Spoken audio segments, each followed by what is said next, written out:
प्रिय विद्यार्थिनः संस्कृतस्य कक्षायां भवतां स्वागतम्। रुचिरा प्रथमो भागः षष्ठवर्गाय संस्कृत पाठ्यपुस्तकम्। प्रिय विद्यार्थियों, आप सभी का आज इस हर घर पाठशाला की ऑनलाइन शिक्षा में हार्दिक स्वागत है। कल हमने कक्षा षष्ठी के शब्द परिचय है नामक प्रथम पाठ की पाठ्यवस्तु का वाचन किया था, उसके शब्दार्थों का वाचन किया था। आज हम इसका जो है व्याख्या भाग करेंगे, लेकिन उससे पहले हमने अब तक जो कुछ थोड़ा सा रेमेडियल निदानात्मक शिक्षण प्राप्त किया है, उसको हमें इस पाठ को पढ़ने से पहले थोड़ा सा जान लेना है। तो सबसे पहले हमें ये ध्यान देना है, संस्कृते त्रीणि लिंगानि भवन्ति। संस्कृत में 3 लिंग होते हैं, पुल्लिंगम, स्त्रीलिंगम, नपुंसकलिंगम। पुल्लिंग, स्त्रीलिंग और नपुंसकलिंग। छात्रः, रामः, बालकः, शिक्षकः, सः, एषः इत्यादयः पुरुषवाची शब्दाः।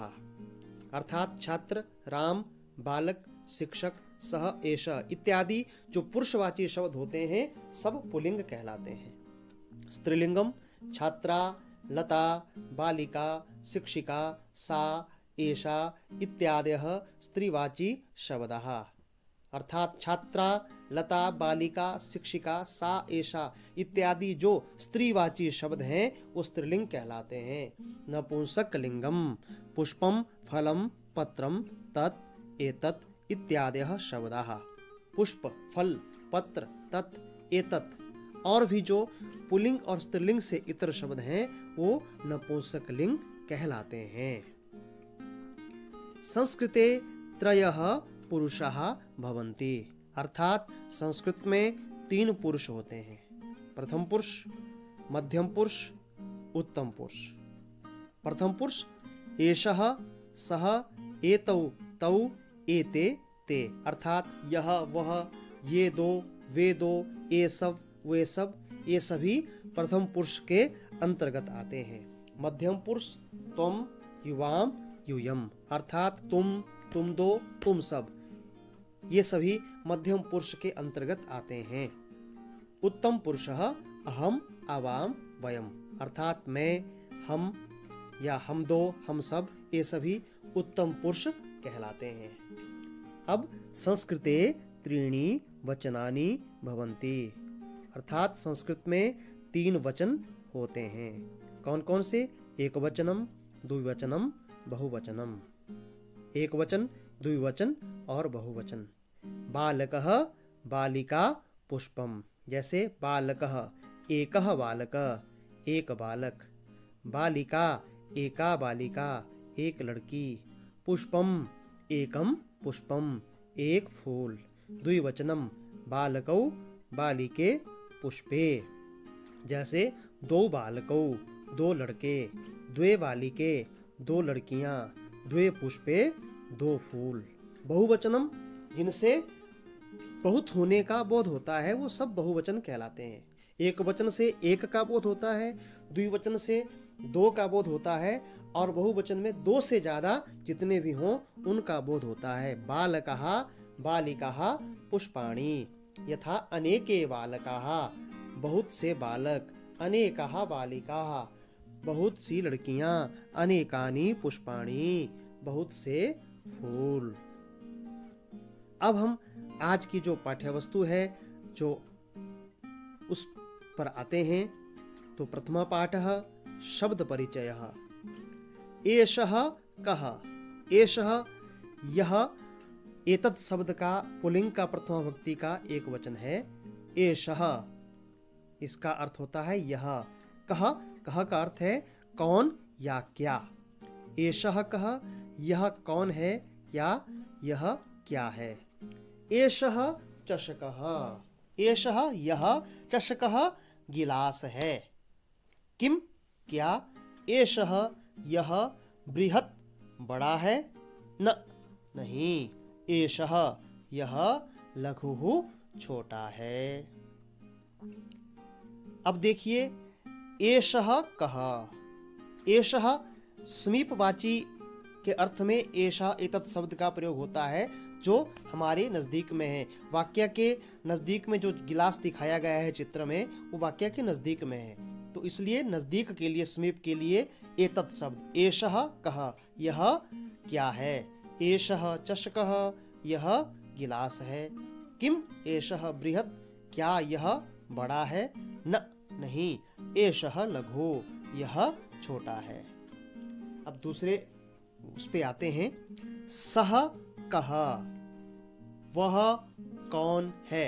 सह, अब देखिए वाक्यों से चित्र की दूरी है। पहले वाक्य में जो है वाक्य से चित्र की समीपता थी। अब दूसरे चित्र में जो है हम देखेंगे तो क्या है, वाक्य से चित्र की जो है वो दूरी है।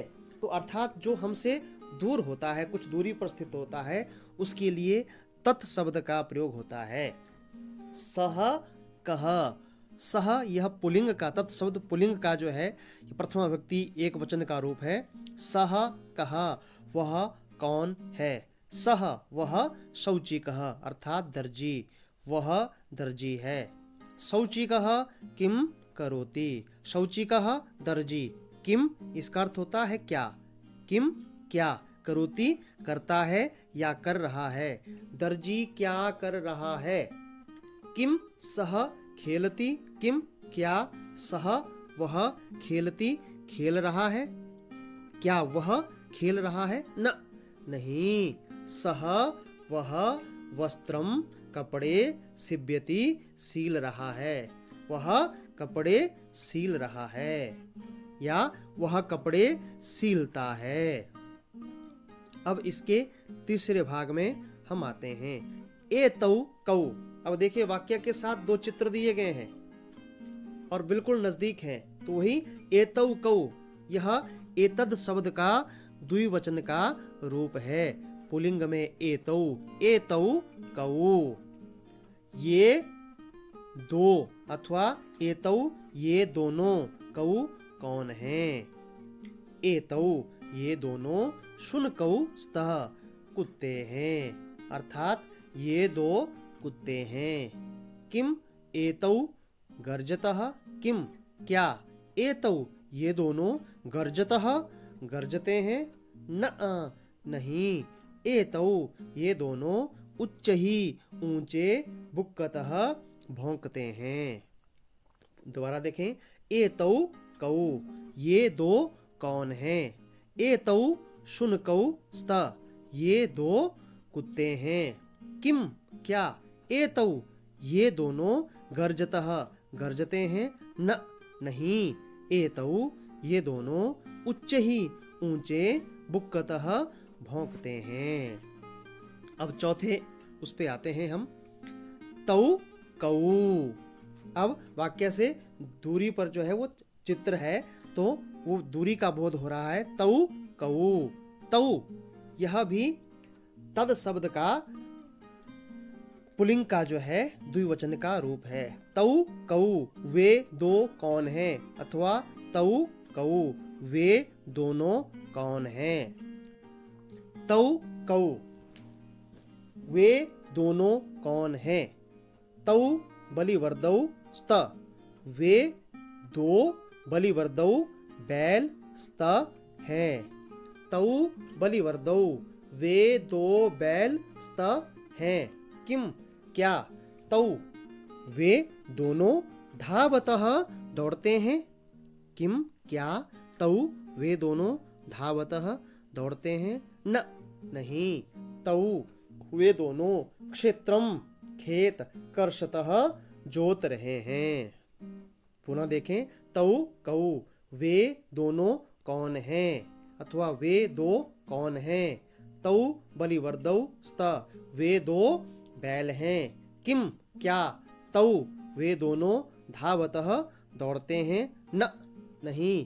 तौ वे दोनों क्षेत्रम कर्षतः खेत जोतते हैं। आज के लिए इतना ही। अब हम आज का जो अभ्यास कार्य है उसको देखेंगे। आज प्रश्न संख्या 1 में संस्कृते कति लिंगानि भवन्ति, संस्कृत में कितने लिंग होते हैं, ये आज के पाठ में हमने दोबारा पढ़ा। इसको आप पुनः वीडियो देख करके इसका उत्तर आप लिखेंगे। प्रश्न संख्या 2, संस्कृते कति पुरुषाः भवन्ति, संस्कृत में कितने पुरुष होते हैं, ये भी हमने आज के पाठ के आरंभ में पढ़ा। प्रश्न संख्या 3, संस्कृते कति वचनानि भवन्ति, अर्थात संस्कृत में कितने वचन होते हैं। प्रश्न संख्या 4, पठितस्य पाठस्य हिंदी अनुवादम लिखत, अर्थात पढ़े हुए पाठ का हिंदी अनुवाद लिखें। आज जो हमने 1, 2, 3 और 4 ये छोटे छोटे गद्य भागों को, इन वाक्यों का जो है वो हमने हिंदी अनुवाद पढ़ा शब्दार्थों के साथ। हम सभी जो है छात्र क्या करेंगे, इस अनुवाद को जो है, हिंदी अनुवाद जो है संस्कृत के साथ साथ वाक्यों के साथ साथ हिंदी अनुवाद अपनी टिप्पणी पुस्तिका में लिख करके उसका फोटो खींच करके अपने शिक्षक को हम दिखाएंगे। आज के लिए इतना ही पर्याप्त है। धन्यवाद।